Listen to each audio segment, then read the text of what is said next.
여러분들에게 질문 하나 드리고 설교를 시작하고 싶습니다. 제가 어렸을 때 정말 재밌게 읽었던 만화책인데요. 그리스 로마 신화라는 책입니다. 그래서 여러분들은 혹시 그 신화 인물들 중에서 누구를 좋아하십니까? 저는 단언컨대 이 한 사람을 뽑을 것 같습니다. 바로 아킬레스라는 사람인데요. 제가 그 사람을 좋아하는 이유는 사실 영화 속에서 더 인상 깊게 봤기 때문입니다. 그 영화가 트로이인데요. 금발의 머리를 하고 이 전장을 누비는데 정말 다 져가는 전쟁도 이 남자만 나타나면 이깁니다. 심지어 왕조차도 그를 함부로 대할 수 없는 정말 무적의 사나이. 근데 그렇게 무적이 될 수 있었던 이유, 그것은 바로 태어날 때부터 선택받았습니다. 스틱스 강이라는 강물에 담궈서 어떠한 죽음, 생명의 위협 가운데서 살 수 있는 몸을 가졌기 때문입니다. 그러나 그 물을 담글 때 잡고 있던 발, 우리가 흔히 아는 발 뒤꿈치는 담그지 못했습니다.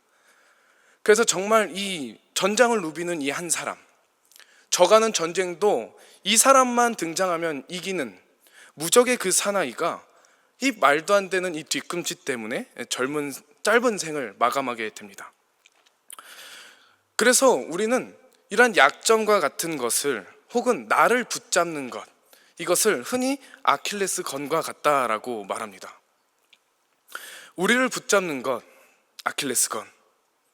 오늘 우리는 이러한 아킬레스 건이 있는 한 남자를 맞이하게 됩니다. 주님 앞에 부름을 받았지만 자신에게 있던 이 아킬레스 건 하나가 있어서 그 주님을 따르지 못하는 그 한 청년을 우리는 맞이하게 됩니다. 사실 이 청년이 부족해서 따라가지 못한 것은 아닙니다. 말씀을 보면 알겠지만 그 청년은 완벽하게 준비가 되어 있던 청년이었습니다. 나이는 젊고요, 돈도 많고요, 많은 사람들에게 존경을 받는 인물이었습니다. 세상적으로도 부족하지 않고 성공했고 종교적으로도 너무나도 경건하게 지낸 한 사람입니다. 그래서 그런가 오늘 말씀 속 예수님께서는 이 청년에게 다음과 같이 말씀하십니다. 나를 따르라. 나를 따르라는 이 예수님께서, 이것은 제자들을 초청하실 때 하신 말씀입니다. 한마디로 보면, 어떻게 보면 우리에게 있어서 꿈꾸던 일입니다. 예수님께서 찾아와 나를 따르라. 예수님께서 친히 제자를 부르시는 이 위대한 일, 우리에겐 꿈과 같은 일을 이 청년은 맞이하게 된 것입니다. 그런데 이 청년은 이러한 부름에 다음과 같이 반응합니다. 근심하고 가니라. 도대체 이 청년이 무엇을 바라보고 있었기에, 도대체 이 청년을 붙잡고 있는 것이 무엇이기에 이 청년은 그 주님의 위대한 부름 앞에서, 우리가 꿈꿔왔고 누구나 바라는 그 위대한 부름 앞에서 이 청년은 거절했을까요? 떠나갔을까요? 오늘 말씀을 들으며 여기 계신 모든 분들은 한번 자신을 돌아보셨으면 좋겠습니다. 과연 나는 주님 앞에서 나를 온전히 드리며 온전히 따르고 있는가? 혹은 주님을 따른다는 것이 과연 무엇인가? 이 시간 이 말씀을 통해 깨닫는 귀한 시간이 되길 소망합니다. 오늘 우리가 읽은 본문의 말씀은 마가복음과 누가복음에도 등장합니다. 즉 공관복음 전체에서 등장하는 본문입니다. 하나도 아니고 두 개도 아니고 세 곳에서 등장한다는 건 정말 중요하다는 거겠죠. 그래서 그런가 이 청년이 궁금해하는 그것이 사실상 우리가 예수님께 가장 궁금해하는 것, 사실 우리가 가장 바라는 것을 질문하고 있습니다. 그래서 청년은 예수께 이렇게 물어봅니다. 어떻게 영생을 얻으리이까? 청년은 영생에 관해 물어보고 있습니다.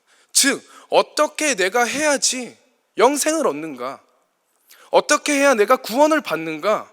이런 질문을 예수님께 드리고 있는 겁니다. 그리고 이는 사실 우리에게도 정말 궁금해하는 문제입니다. 이것을 얼마나 궁금해하냐면 사실 우리들의 일상 가운데서 혹은 삶을 나누는 가운데에서 정말 많이 질문하고 토론합니다. 그리고 이는 신학교, 대학교 1학년 때 기숙사에서 단골 주제인데요. 이순신 장군은 과연 천국에 갔을까? 세종대왕은 과연 천국에 갔을까? 막 토론해요. 근데 진짜 진지해요. 온갖 신학적 그 지식들이 막 총동원됩니다. 내가 어떤 교리책을 봤는데 막 나와요. 근데 하루는 제가 너무 피곤했습니다. 근데 형들이 저한테도 질문을 하는 거야. 영광아, 너가 생각할 때 이순신 장군 천국 갔을까 지옥 갔을까? 전 너무 졸린 거예요. 그래서 저는 이렇게 대답했습니다. 모든 사람에게 보편적으로 임하는 일반 계시와 구원에 이르게 하는 특별 계시를 구분 못하는 사람과는 토론하지 않겠습니다. 그렇게 저는 형들에게 미움을 받았습니다. 저 재수 없는 것 이러면서. 그럼에도 불구하고 성경은 너무나도 명확하게 이야기합니다.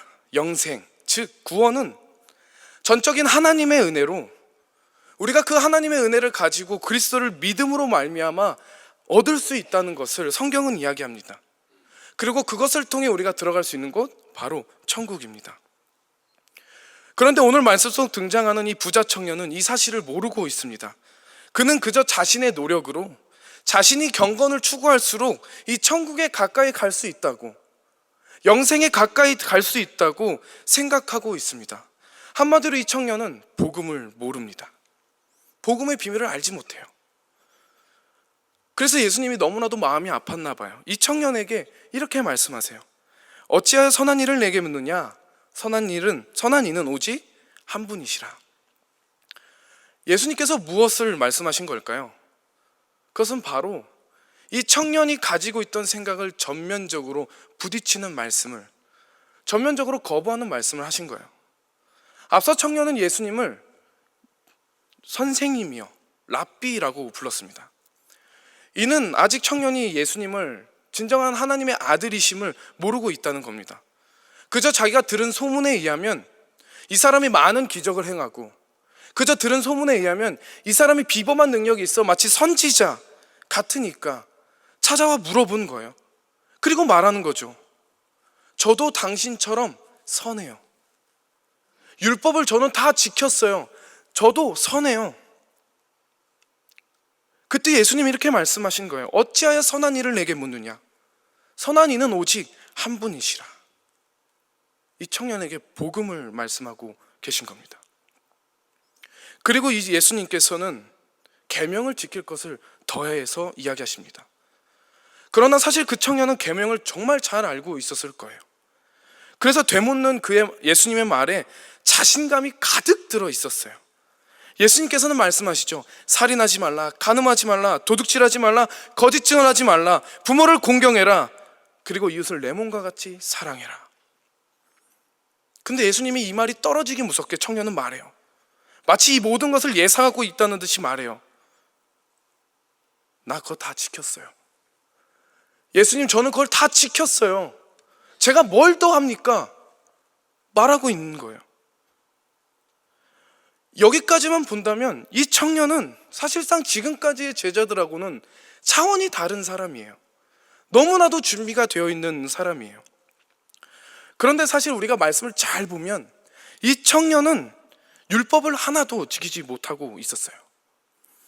그에게 있어서 율법을 지키는 것은 오직 자기 자신을 위한 일이었기 때문이에요. 그래서 예수님은 물어보신 거예요. 살인하지 말라, 간음하지 말라, 도둑질하지 말라, 거짓 증언하지 말라, 부모를 공경해라, 그리고 내 이웃을 내 몸과 같이 사랑해라. 우리가 이걸 요약하면 뭐라 하죠? 이웃 사랑이에요. 예수님께서는 이 청년에게 이웃 사랑을 물어보고 계신 거예요. 저는 오늘 말씀을 준비하면서 너무 이해가 안 가는 부분이 있었어요. 왜 예수님께서는 율법을 지키느냐고 청년에게 물어봤는데 왜 1부터 4계명은 말하지 않을까? 왜 이 청년에게 너 율법을 지키고 있느냐, 이것들 지키느냐 물어보시는데 왜 1부터 4계명을 물어보지 않으실까? 사실 율법에 있어서 가장 중요한 부분이잖아요. 하나님을 사랑하는 것, 하나님의 사랑을 다루는 이 부분 너무나도 중요한데 예수님께서 이 부분을 빼먹고 계신 거예요. 예수님이 깜빡했을 리는 없잖아요. 그래서 곰곰이 눈을 감고 예수님의 마음을 한번 생각해 봤어요. 그래서 마치 예수님이 이렇게 물어보시는 것 같았어요. 너 율법 다 지키고 있어? 그래서 이웃을 사랑하니? 이웃을 사랑해 봤니? 너 실천해 봤니? 근데 이 청년은 자신 있게 대답하는 거야. 네, 저 다 지켰어요. 무엇이 부족해요?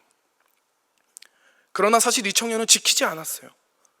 예수님께서 영생의 길을 질문한 이 청년은 우리가 잘 알고 있듯이 부자예요. 토지가 많았어요. 그러나 이 사람이 정말 구약의 율법을 알고 있다면, 구약의 율법을 따르고 있는 자라면 사실 토지를 가질 수 없어요. 우리 함께 레위기 25장 23절 한번 우리 봉독하도록 하겠습니다. 시작. 토지를 영구히 팔지 말 것은 토지는 다 내 것임이니라. 너희는 거류민이요 동거하는 자로서 나와 함께 있느니라. 아멘. 아멘. 그는 율법을 잘 지킨다고 했으나 사실 율법을 어기고 있는 사람이에요. 사실 이 청년이 정말 율법을 잘 지키고 있었다면 자신이 가지고 있는 많은 토지, 많은 부를 가난한 자들에게 주어야 돼요. 나눠야 돼요. 돌려주어야 돼요. 근데 이 청년은 그러지 않고 있는 거예요. 계속해서 부는 쌓이고 부자 청년이길 바라고 있는 거예요. 그러면서 예수님께 말한 거예요. 나 다 지키고 있어요. 그런 점에 있어서 예수님께서는 오늘 청년의 정콕을 찌르십니다. 내가 온전하고자 할진대 가서 내 소유를 팔아 가난한 자들에게 나눠주라. 과연 이 청년은 이러한 이야기를 통해 어떤 마음이 들었을까요? 그리고 이러한 이야기가 과연 우리에게 있어서 어떤 의미가 될까요? 그것은 바로 그에게 있어서 율법 준수는 사실 나를 위한 것이라는 것이에요. 하나님께서는 율법을 지킬 때 하나님을 사랑하고 이웃을 사랑하라, 그 토대 위에 올리셨는데 이 청년에게 있어서 율법 준수는 그저 나의 영생, 나를 위한 것이었어요. 그리고 이는 우리에게 있어 어떤 의미가 있을까요? 사실 우리가 하나님 처음 만났을 때 기억나십니까? 하나님을 처음 만나서 구원의 감격을 받아서 정말 보잘것없는 나에게 이러한 큰 은혜를 베풀어 주시고 나에게 영생을 허락하신 그 하나님께 너무나도 감사해서 내가 무엇이든지 하겠다, 내가 하나님 나라를 위해 정말 무엇이든지 열정적으로 생기 넘치게 하겠다 다짐하며 나왔던 그날이 있었을 거예요. 근데 우리는 점점 시간이 지나 익숙해져 버렸어요. 처음에 그 열정, 그 뜨거움, 그것은 가슴 한켠에 남아두고 점점 시간이 지나 우리는 그저 안 하면 불안해서, 안 하면 뭔가 거룩한 찔림에 의해서 우리의 생활이 종교 생활로 바뀌고 있는 거예요. 그저 익숙해져서 이제는 뭔가 안 가면 화가 있을 것 같아서 나의 영생을 위해서 신앙생활을 하고 있는 거예요. 한마디로 우리가 하는 이 신앙생활이 부자 청년과 같아지고 있는 거예요. 예수님과 함께 한다는 사실을 읽고 그저 생활이 되어 그저 우린 부자 청년과 같은 일을 마주하고 있는 거예요. 그러나 사실 우리 행동이 그 중심에 누가 있어야 됩니까? 하나님이 있어야 되는 거예요. 우리가 하는 모든 일에, 우리가 하는 이 신앙생활 가운데 그 중심엔 하나님이 계셔야 되는 거예요. 내가 있어서 되는 것이 아니에요. 근데 이 청년은 그 가운데 나를 둔 거예요.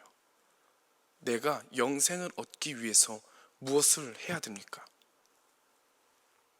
그리고 이런 신앙생활은 우리로 하여금 더욱더 뜨거워지는 것이 아니라 우리를 미적지근한 상태로 만들어버려요.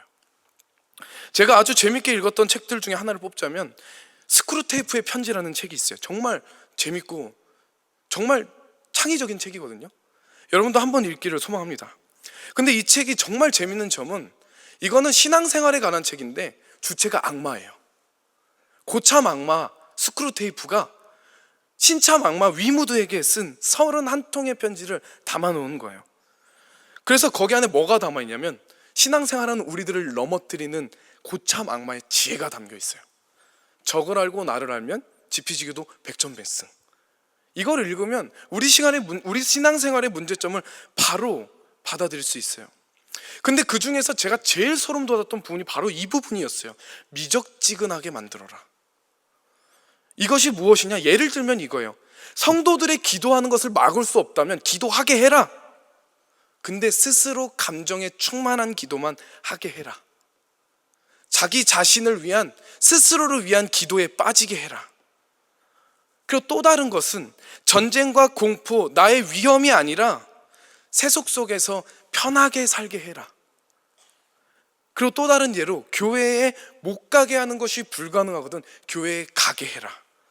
그런데 내가 가고 싶을 때 적당하게 나가게 해라 라고 말합니다. 그리고 C.S. 루이스는 말해요. 이는 악으로 꼽힐 가능성이 높다. 이렇듯 우리의 미직저간한 이 신앙생활, 습관처럼 임하는 자세는 개인의 만족 등 우리를 평화롭게 만드는 그 모든 것들, 우리를 악으로 꼽힐 가능성을 만들어버리는 거예요. 그리고 그것을 악마들은 이용한다고 이 책에서 말하고 있는 거예요. 그리고 우리를 부자 청년처럼 만들어버리죠. 사랑하는 여러분, 우리들의 신앙생활은 어떤가요? 예수님을 처음 만났던 그 열정 그대로 갖고 계신가요? 혹은 지금 그저 내가 신앙생활 하는 것에, 지금 교회 나오는 것에, 지금 내가 살고 있는 것에 만족하고 있지는 않나요? 그런 우리에게 오늘 말씀 속 예수님은 말씀하시는 거예요. 와서 나를 따르라. 그 신앙생활 안에 있지 말고 와서 나를 따르라 말씀하고 계신 거예요. 계속해서 이렇게 미적지근하게 있는 이 부자 청년에게 예수님께서는 근본적인 이제 해결책을 던져주세요. 오늘 본문 21절인데요 우리 함께 읽도록 하겠습니다. 시작.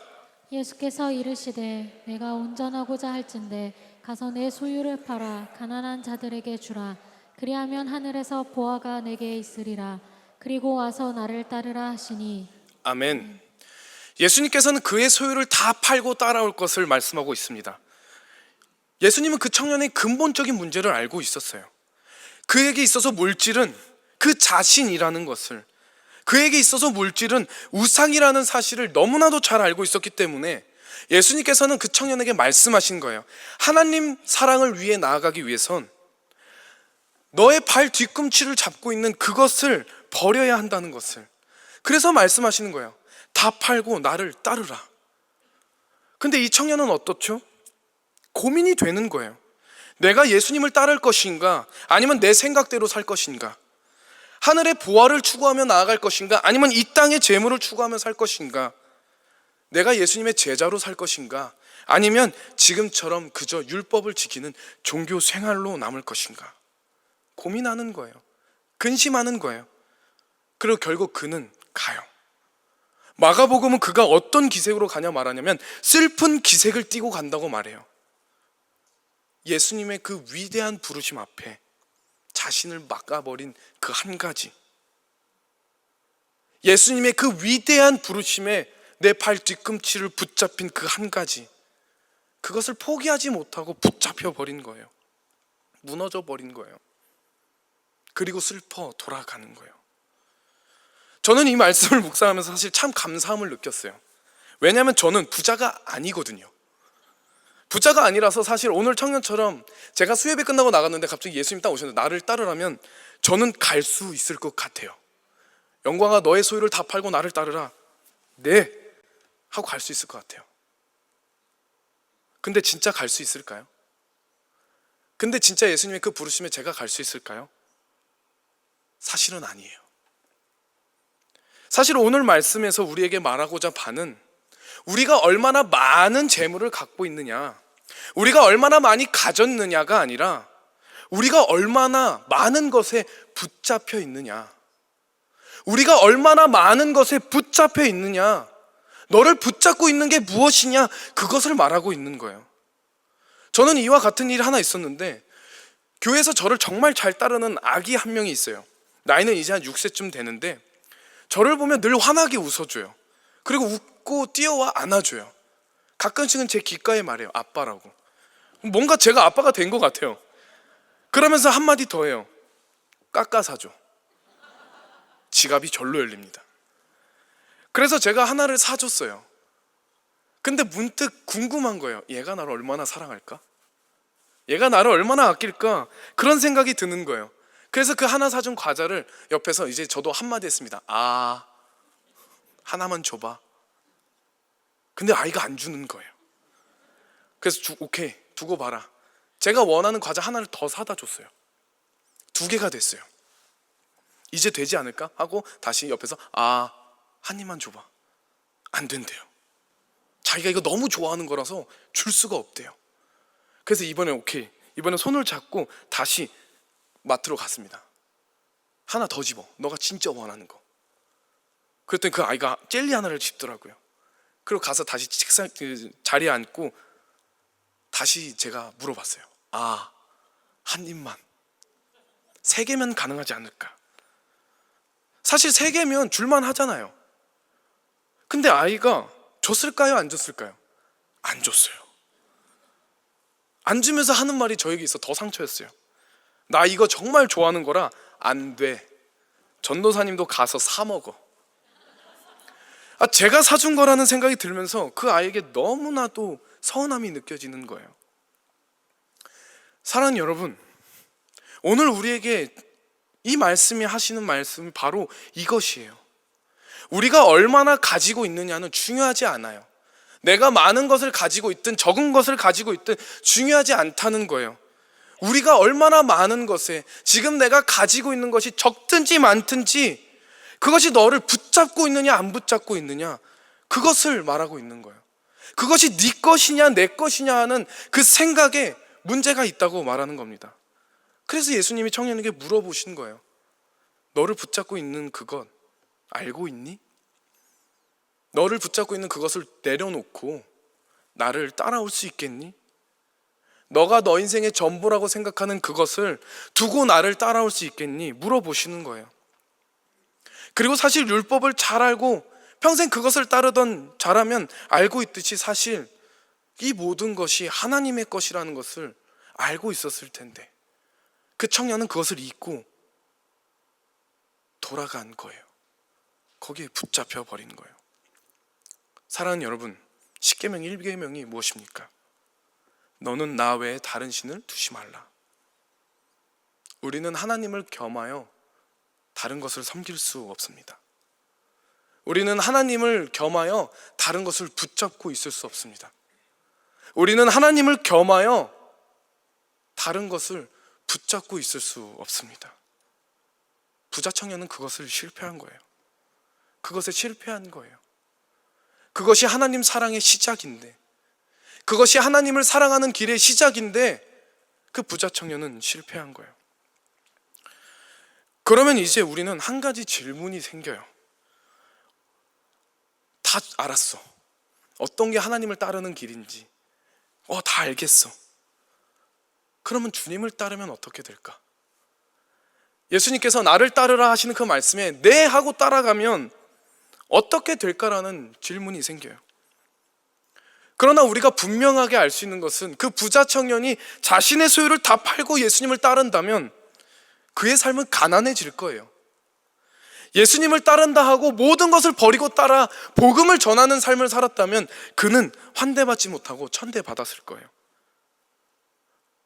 예수님을 따른다는 것은 좁은 길이에요. 고난의 길이에요. 우리는 알 수 있어요. 그런데 우리가 그 길을 왜 따라가야 할까요? 오늘 예수님이 하신 말씀 21절 하반절입니다. 제가 읽겠습니다. 그리하면 하늘의 보화가 내게 있으리라. 그리고 와서 나를 따르라 하시니. 아멘. 예수님께서는 자신을 따르는데, 내 소유를 파는데 하늘의 보화가 내게 있다고 말하고 있어요. 그런데 여러분, 하늘의 보화를 보신 분 있으십니까? 하늘의 보화가 어떤지 알고 계신 분 있으십니까? 저 좀 알려주세요. 사실 저도 하늘의 보화를 본 적이 없습니다. 하늘의 보화가 무엇일까 잘 모르겠어요.